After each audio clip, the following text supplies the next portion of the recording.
The iPhone 16 is less than 2 months old, but let's talk about iPhone 17. Oh, I'm sorry. Is it too soon? Well, don't blame me. It's the Apple analysts that are already talking about what's coming next. The iPhone 17 could be the thinnest iPhone ever, and all models could have a display with a fast refresh rate.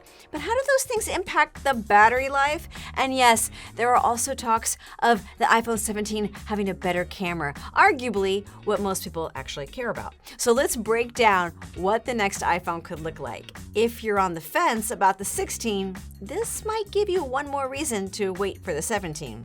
I'm Bridget Carey, and this is One More Thing. If you're shopping for an iPhone, there is always this question of do you get a Pro or stick with the entry-level model? And the gap between that choice has been narrowing. I have been using the Pro for a while, but I switched for a few weeks to use the iPhone 16 Plus. And it's hard to really feel like I'm missing out on much in my day-to-day life except for that little bit of extra zoom. In the Pro line, you get what Apple calls Pro Motion. It's a display with a 120 Hz refresh rate. But a new report from South Korea's ET News says all the models of next year's iPhone would have these better display panels that all go to 120 Hz refresh rate.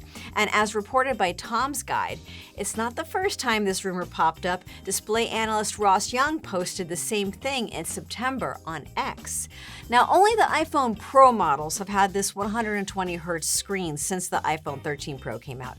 And that means screens are refreshing 120 times a second. That's compared to the normal iPhone 16 that has a 60 Hz display.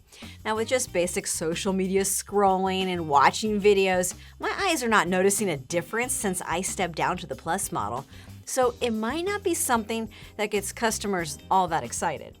Changing the physical shape of the iPhone, of course, could turn more heads, and it looks like Apple might make something super thin, according to analysts and reports from The Information and Bloomberg. We have seen iPhone minis and iPhone Pluses, but this year could be about the iPhone Slims.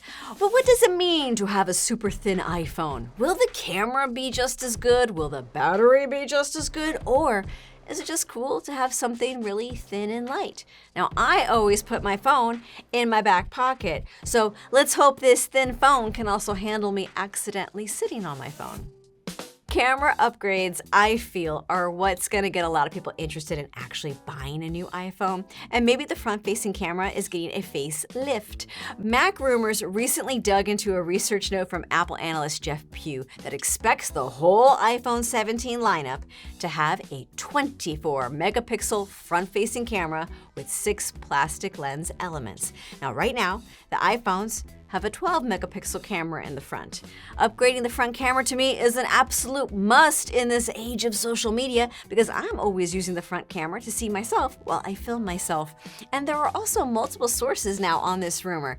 Back in January, Apple analyst Ming-Chi Kuo was the first to say that the iPhone 17 would upgrade the front camera to 24 megapixels with autofocus.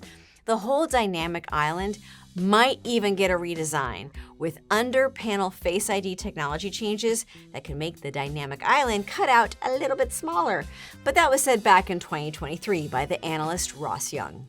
We still have a year to wait for even more reports to trickle out, but what do you think of the rumors so far?